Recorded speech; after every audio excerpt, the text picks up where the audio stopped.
Une longue file d'attente pour venir chercher quelques denrées. Un sac équivalent à 25 € de course. Preuve que pour beaucoup d'étudiants, les fins de mois sont difficiles, car ce jour-là, la distribution est ouverte à tous.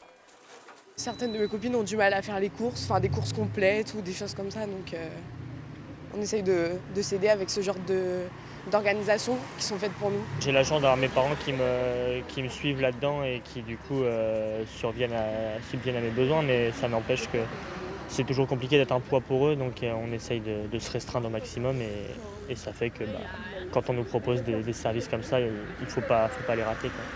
500 étudiants sont déjà inscrits à l'Agoraï sur critères de ressources.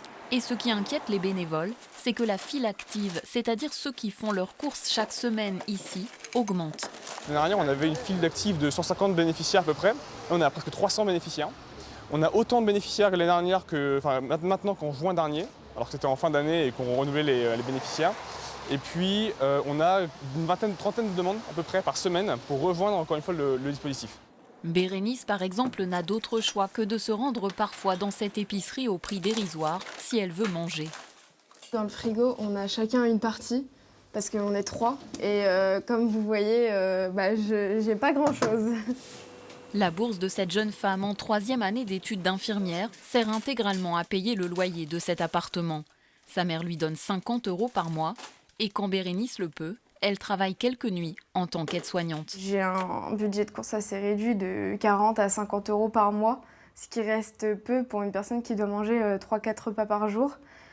Après, du coup, on s'adapte, on essaye de trouver des petites solutions. Il y a le food truck à l'IFSI aussi qui fait que je peux manger un peu là-bas.